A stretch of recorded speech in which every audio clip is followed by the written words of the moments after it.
आज की वीडियो में हम डायरेक्ट टैक्स और इनडायरेक्ट टैक्स का कंपैरिजन करेंगे और ये देखेंगे कि इन दोनों के दरमियान क्या डिफरेंसेस हैं। डायरेक्ट टैक्स किस तरह मुख्तलिफ है इनडायरेक्ट टैक्स से, ठीक है। और इस कॉन्सेप्ट को या इसके कंपैरिजन को विद एग्जांपल्स एक्सप्लेन करेंगे कि डायरेक्ट टैक्स और इनडायरेक्ट टैक्स के दरमियान क्या फंडामेंटल डिफरेंसेस हैं। सबसे पहले बात करते हैं ना कि इनका मतलब क्या है। डायरेक्ट टैक्स का मतलब क्या होता है और इनडायरेक्ट टैक्स का मतलब क्या होता है। डायरेक्ट टैक्स का मतलब ये होता है कि इसके अंदर जो टैक्स पेयर होता है या जो असेसी होता है वो अपना टैक्स डायरेक्टली गवर्नमेंट को पे करता है और इसके दरमियान में कोई थर्ड पार्टी इन्वॉल्व नहीं होती। मतलब जिस इंडिविजुअल पे या जिस टैक्स पेयर पे कोई टैक्स लायबिलिटी है वो अपना टैक्स डायरेक्टली गवर्नमेंट को पे करता है, या गवर्नमेंट का मतलब है कोई टैक्स डिपार्टमेंट होगा, वो हर कंट्री का मुख्तलिफ होता है। जैसे हमारे केस में FBR है, फेडरल बोर्ड ऑफ रेवेन्यू, ठीक है, तो या इनकम टैक्स डिपार्टमेंट होते हैं। तो इसमें कोई इंडिविजुअल या कोई टैक्स पेयर या असेसी जिसके ऊपर कोई टैक्स लायबिलिटी है या टैक्स ड्यू है वो अपना टैक्स डायरेक्ट गवर्नमेंट को पे करता है। इसमें दरमियान में कोई इंडिविजुअल या कोई थर्ड पार्टी इन्वॉल्व नहीं होती, इसी वजह से इसे कहते हैं डायरेक्ट टैक्स, ठीक है। और इनडायरेक्ट टैक्स क्या होता है कि इसके अंदर जो टैक्स होता है ना वो कंज्यूमर या जो कस्टमर होता है या कोई सारफ होता है वो अपने सर्विस प्रोवाइडर को टैक्स देता है और वो सर्विस प्रोवाइडर जो होता है वो टैक्स फिर गवर्नमेंट तक पहुंचाता है।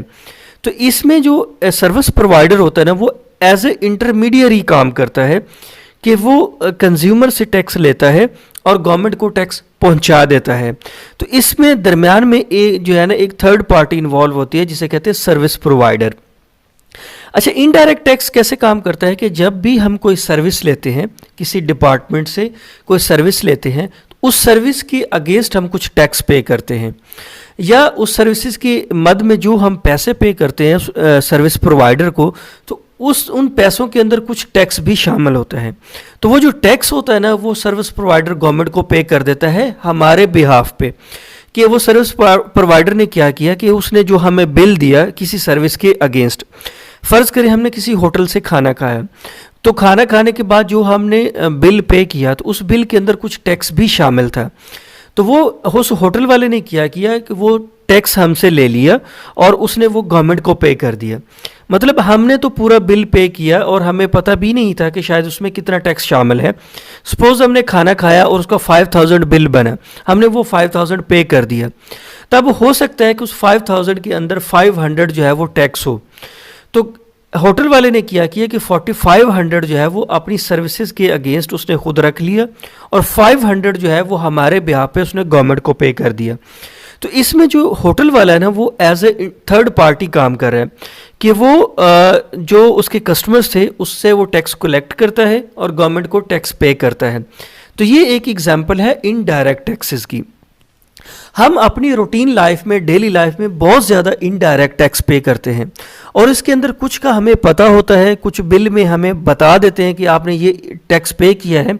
आमतौर पर GST जो होता है, जनरल सेल्स टैक्स जो होता है, वो हमें पता होता है, वो बता दिया जाता है कि आपने ये सेल्स टैक्स जो है वो पे किया है, ये वैल्यू एडिड टैक्स है, ठीक है। ये कुछ टैक्सेस की डिटेल हमें मिल जाती है जिससे हमें पता चल जाता है कि हमने ये टैक्सेस पे किए हैं, ये टैक्सेस हमारे बिल के अंदर शामिल हैं।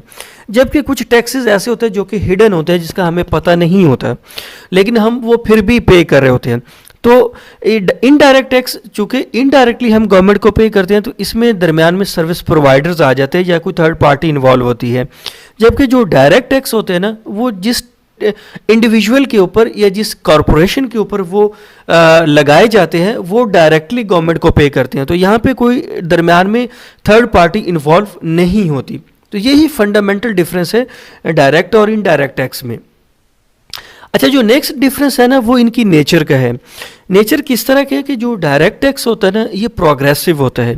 प्रोग्रेसिव का मतलब ये होता है कि जैसे जैसे किसी इंडिविजुअल की या किसी कंपनी की या ऑर्गेनाइजेशन की इनकम बढ़ती है या प्रॉफिट बढ़ता है या वेल्थ इंक्रीज होती है तो उसके साथ साथ जो डायरेक्ट टैक्स है ना ये भी बढ़ता है, ठीक है। जैसे जैसे आपकी किसी एम्प्लॉय है उसकी इनकम बढ़ी तो उसके अकॉर्डिंग उसका टैक्स भी बढ़ गया, उसका इनकम टैक्स इंक्रीज हो गया। इसी तरह कोई कंपनी है या कोई ऑर्गेनाइजेशन है, उसका प्रॉफिट बढ़ा, तो जितना जितना उसका प्रॉफिट बढ़ा उतना ही उसके ऊपर टैक्स भी बढ़ गया। तो ये प्रोग्रेसिव है। जैसे जैसे इनकम बढ़ती है, जैसे जैसे आपके प्रॉफिट बढ़ता है या आपकी वेल्थ बढ़ती है, उसी तरह डायरेक्ट टैक्स भी इंक्रीज हो जाता है। लेकिन अगर आपकी किसी वजह से इनकम कम होती है या आपकी वेल्थ कम हो जाती है, तो उसके अकॉर्डिंग आपका डायरेक्ट टैक्स भी कम हो जाता है। तो इसलिए इसे कहते हैं ये प्रोग्रेसिव है। जबकि जो इनडायरेक्ट टैक्स है ना, ये रिग्रेसिव है। रिग्रेसिव का मतलब ये है कि ये सेम रहता है हर इंडिविजुअल के लिए। मतलब इसमें जो गवर्नमेंट ने टैक्स फिक्स कर दिया वो सबके लिए सेम है। आपकी इनकम बढ़े या कम हो, आपको वो सेम ही टैक्स पे करना है।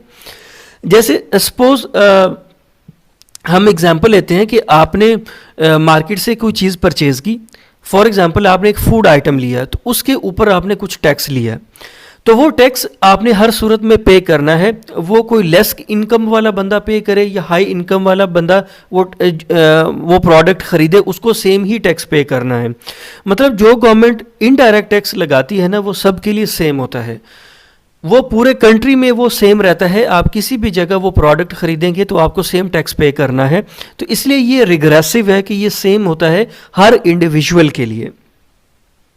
अच्छा, जो नेक्स्ट डिफरेंस है ना डायरेक्ट और इनडायरेक्ट टैक्स में, वो इसके इम्पैक्ट का है कि जो डायरेक्ट टैक्स होता है ना, उसका इम्पैक्ट सर्टन पॉपुलेशन पे होता है या स्पेसिफिक ग्रुप पे होता है जिनकी टैक्सेबल इनकम होती है। मतलब टैक्सेबल इनकम का मतलब यह है कि गवर्नमेंट एक टैक्सेबल इनकम डिफाइन करती है, ये टैक्स स्लैब डिफाइन करती है। फॉर एग्जांपल उसने डिफाइन कर दिया कि 2 लाख इनकम के ऊपर टैक्स होगा।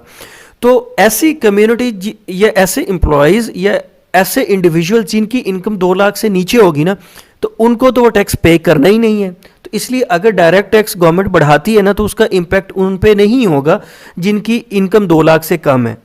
ठीक है, तो इसमें वो स्पेसिफिक ग्रुप होता है जिनकी इनकम टैक्सेबल इनकम में आ जाती है, ये टैक्स स्लैब में आ जाती है। तो इसमें एक स्पेसिफिक ग्रुप के ऊपर इम्पैक्ट होता है डायरेक्ट टैक्स का। जबकि जो इनडायरेक्ट टैक्स है ना, इसका इंटायर पॉपुलेशन के ऊपर इम्पैक्ट होता है। फॉर एग्जांपल गवर्नमेंट अगर सेल्स टैक्स बढ़ा देती है, तो सेल्स टैक्स जो होते हैं ना, वो सारे प्रोडक्ट्स के ऊपर लगता है। तो वो प्रोडक्ट जो कोई भी खरीदेगा उसको वो टैक्स पे करना है। तो इसमें कोई स्पेसिफिसिटी नहीं आती, बल्कि ये जनरल पॉपुलेशन के लिए होता है, ये सब के लिए होता है और पूरे कंट्री के लिए होता है। अच्छा, अब देखते हैं कि इम्पोज्ड कि डायरेक्ट टैक्स किन पे इम्पोज होता है और इनडायरेक्ट किसके ऊपर इम्पोज होता है। जो डायरेक्ट टैक्स होता है ना, वो आपकी इनकम के ऊपर होता है, आपकी आमदनी के ऊपर होता है। वो आपकी सैलरी में से भी हो सकता है, वो आपको जो रेंट्स मिलते हैं, जो आपकी इन्वेस्टमेंट से आपको प्रॉफिट आता है, वो उसके ऊपर भी हो सकता है। वो आपकी प्रॉपर्टी के ऊपर भी हो सकता है, वो आपकी वेल्थ के ऊपर भी हो सकता है। जबकि जो इनडायरेक्ट टैक्स होता है ना, ये प्रोडक्ट्स के ऊपर होता है, ये सर्विसेज के ऊपर होता है।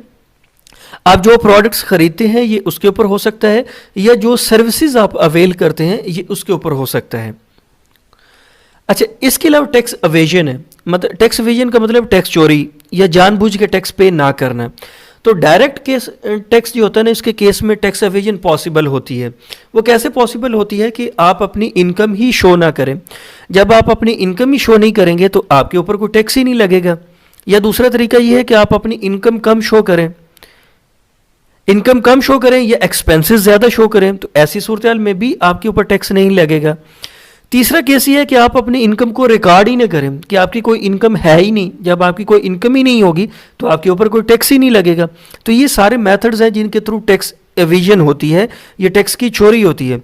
तो डायरेक्ट टैक्स के केस में टैक्स एविजन बहुत ज़्यादा हो सकती है, और जबकि इनडायरेक्ट टैक्स होता है ना, इसके अंदर टैक्स एविजन पॉसिबल नहीं होती। बिकॉज ये आपको सर्विसेज के अगेंस्ट देना होता है या आपको जो प्रोडक्ट्स आप परचेज करते हैं उसके अगेंस्ट आप पे करते हैं। तो ये सब के लिए सेम है। अगर कोई प्रोडक्ट परचेज करेगा तो वो लाजमी टैक्स देगा, और अगर वो प्रोडक्ट परचेज नहीं करता तो वो फिर उसके ऊपर टैक्स नहीं होता। तो जब जब आप कोई भी प्रोडक्ट खरीदेंगे या कोई सर्विस लेंगे तो आपके को टैक्स देना होगा। इससे टैक्स एवेजन नहीं हो सकती, इससे टैक्स एवेजन एलिमिनेट हो जाती है। अच्छा, जो नेक्स्ट फ़र्क है ना डायरेक्ट और इनडायरेक्ट टैक्स के दरमियान, वो है ट्रांसफरेबिलिटी। कि जो डायरेक्ट टैक्स है ना, वो ट्रांसफ़र नहीं हो सकता। ये जिस इंडिविजुअल के ऊपर टैक्स लायबिलिटी है या जिस कॉरपोरेशन या जिस इंडस्ट्री के ऊपर टैक्स लायबिलिटी है, उसने खुद ही पे करना है। आप अपना टैक्स ट्रांसफ़र नहीं कर सकते। फॉर एग्जांपल एक हस्बैंड है, वो उसकी सैलरी है वो टैक्सेबल इनकम में आता है, उसके ऊपर टैक्स ड्यू है, तो वो अपना टैक्स जो है वो वाइफ के नाम ट्रांसफ़र नहीं कर सकता, वो उसको खुद ही पे करना है। और अगर वाइफ की भी इनकम टैक्सेबल है तो उसको खुद पे करना है। मतलब हस्बैंड और वाइफ या कोई भी इंडिविजुअल जो है वो किसी दूसरे इंडिविजुअल के ऊपर डायरेक्ट टैक्स को ट्रांसफ़र नहीं कर सकता। जबकि इनडायरेक्ट टैक्स जो है ना वो ट्रांसफ़र हो सकता है। वो कैसे ट्रांसफ़र हो सकता है कि अगर मैं कोई प्रोडक्ट खरीदूंगा ना तो उसके ऊपर मैं टैक्स पे करूंगा, लेकिन अगर मेरे बिहाफ पे कोई और इंडिविजुअल वो प्रोडक्ट खरीदता है ना तो उसका टैक्स वो पे करेगा। तो इससे टैक्स जो है वो ट्रांसफ़र हो जाता है। इनकम इनडायरेक्ट टैक्स जो होता है ना ये ट्रांसफ़र हो जाता है, और जो डायरेक्ट टैक्स होता है ना ये ट्रांसफ़र